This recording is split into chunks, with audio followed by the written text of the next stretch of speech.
धन्यवाद। माननीय प्रोफेसर मनोज कुमार झा। बहुत बढ़िया ढंग से आपने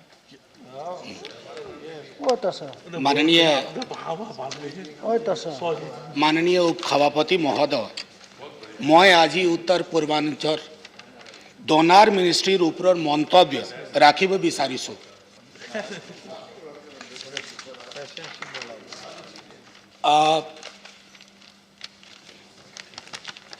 उच्चारण की गलती के लिए माफी मांगता हूं। कोशिश की थी कि उच्चारण सही होना चाहिए। माननीय उपसभापति महोदय, आज जब इस पूरी परिचर्चा में, इस विवेचना में, इस विमर्श में शामिल था तो भुवनेश्वर दा और रिपुन दा के बीच के कुछ वार्तालाप, तंजिया माहौल को भी देखा। रिपुन दा ने कहा कि लुक ईस्ट, भुवनेश्वर दा ने कहा एक्ट ईस्ट, और दोनों एक दूसरे को कह रहे थे। मेरा अपना एक सामान्य ज्ञान की तरह सोचा, if we look east and don't act, and if we act without looking at it, तो अब एक्ट करें बिना कहे तो अंधे कुएं में भी गिर सकते हैं। उसी तरह लुक ईस्ट करते रहे, सिर्फ लुक ही लुक रहे, तो वो नहीं। तो एक समन्वय दोनों का होना चाहिए, जैसे रिपुंदा और भुवनेश्वर दा का समन्वय होना चाहिए। ये मैं दूसरी चीज, अपनी चिंता व्यक्त करने से पहले, आज जब इस पर चर्चा हो रही थी, अक्सर क्या होता है कि जब चुनाव के नतीजे आते हैं ना सर, सदन बदल जाता है थोड़ा। अचानक में सत्ता पक्ष को लगता है कि सलाह भी नहीं लेनी चाहिए, और सलाह को आलोचना के दृष्टिकोण से। मेरी समझ में ये कभी नहीं आया सर कि राजभाषा विभाग को एमएचए में क्यों होना चाहिए और डोनर को एमएचए में क्यों होना चाहिए। अरे राजभाषा, एमएचए के बारे में धारणा हम लोगों की है लॉ एंड ऑर्डर का। अब हिंदी के प्रचार प्रसार के लिए लॉ एंड ऑर्डर के मैकेनिज्म की क्या जरूरत है। ये मतलब मेरी चिंता आज से नहीं है सर, कई वर्षों से मैं सोच रहा हूं कि आखिर ऐसा क्यों होता है कि जो नई चीजें क्रिएट होती हैं एमएचए में चली जाती हैं। So I am reminded, as a student हम पढ़ते थे कि एक बहुत डिबेट चला था नेहरू जी के टाइम में, और नेहरू जी ने, क्योंकि प्रिडोमिनेटली ट्राइबल पॉपुलेशन है सब जिन राज्यों की हम बात कर रहे हैं, नेहरू जी ने ट्राइबल अप्रोच ऑफ पंचशील कहा था। सर उसमें एक बहुत बड़ी चीज थी ना कि इंट्रूजन और इंक्लूजन का फर्क। हम जिस नीति और नीयत के साथ चलते हैं वो इंट्रूजन में तब्दील हो रहा है क्या, या इंक्लूजन के मकाम को हासिल कर रहा है। ये सिर्फ इसी सरकार नहीं, तमाम सरकारों को नॉर्थ ईस्ट के जरिए के बारे में सोचने से पहले सर, क्योंकि देखिए मेरा मानना है कि पेरिफेरल स्टेट्स जो हैं, जो बॉर्डरिंग स्टेट है, चाहे कश्मीर हो या इधर अपना पूरा का पूरा उत्तर पूर्व का अंचल हो, इसको हमें सिर्फ लॉ एंड ऑर्डर के नजरिए से नहीं देखना होगा। ये राज्य अद्भुत राज्य हैं सर, ये हिंदुस्तान की बहुलता को प्रदर्शित करते हैं और उस बहुलता का एक आयाम पेश करते हैं। अक्सर मैं एक छोटा उदाहरण देता हूं। माननीय उपसभापति महोदय, मैं जब एमए की क्लास लिया करता हूं अभी भी, तो मैं अक्सर पूछा करता था स्टूडेंट से कि यूपी का सीएम कौन है। टप से जवाब आ जाएगा। बिहार पूछूं, मेरे सवाल पूछने से पहले जवाब आ जाएगा। मैं पूछ दूं कि मणिपुर का सीएम कौन है, जुबान पे ताले लग जाते थे। नागालैंड के सीएम कौन है, क्योंकि हमारे काउ बेल्ट के विमर्श का वह हिस्सा ही नहीं है।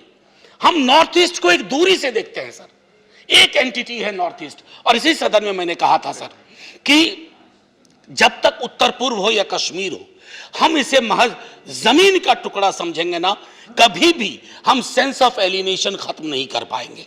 और सेंस ऑफ एलिनेशन है माननीय उपसभापति महोदय, बस 1-2 मिनट लूंगा सेंस ऑफ एलिनेशन है। यूं ही 2 राज्यों के सरहद पे गोलियां नहीं चल जाया करती हैं।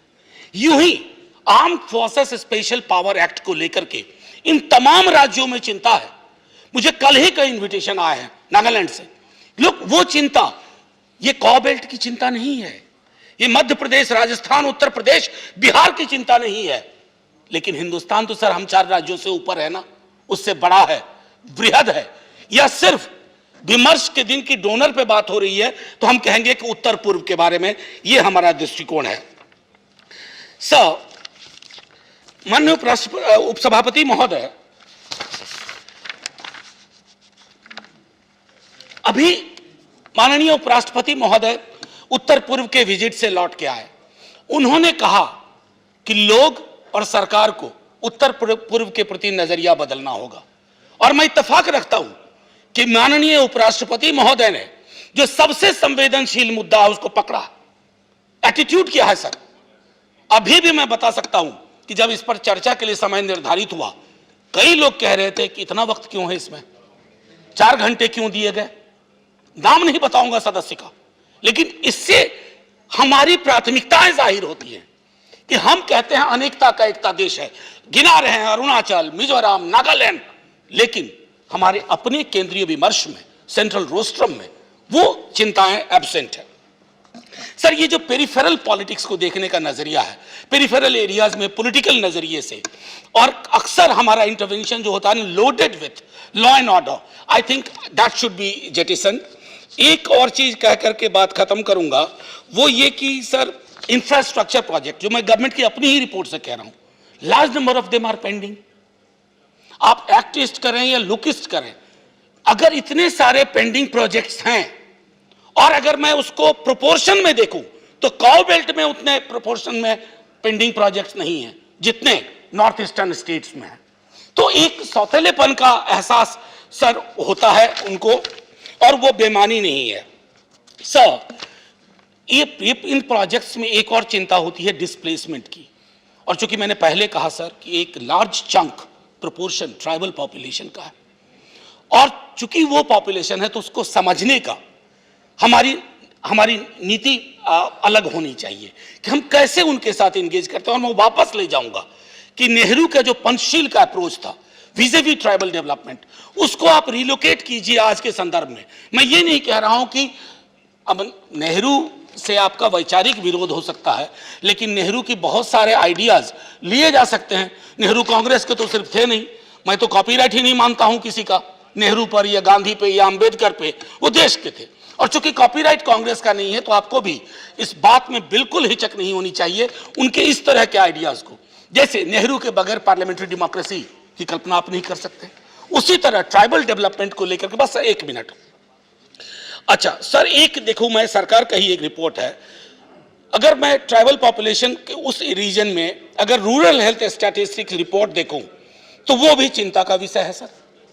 Access to doctors, medical facilities, और उसमें सिर्फ मसला ये नहीं है हिली टेरेन है वगैरह, क्योंकि कई, अगर मैं उत्तराखंड से कंपेयर करता हूं तो मुझे लगता है कि वहां अभी भी, और आखिरी चीज sir, even with the reduced, जो कि मेरे लिए चिंता हुई थी, जो कमेटी हमारी थी, उस कमेटी ने कहा कि ministry fail to utilize even the reduced funds in the year 1920 2021। Now sir, that brings me to the last point on this. As a member of this house, I think election results, there should be a connection between governance and our commitment in the house. अक्सर क्या होता है कि जब मुद्दों को traction election में नहीं मिलता है तो यू टेक इलेक्शन का outcome as a guarantee that आप कुछ ना भी करें तो माहौल आपके पक्ष में है। सर, लोग जो है ना, खास करके उत्तर पूर्व के लोग, वो बहुत चिंता से देख रहे हैं, और मैं आखिरी में कहूंगा, सिंटा कोरिबा नाई, जय हिंद। धन्यवाद। माननीय अजीत कुमार भूइया, प्लीज।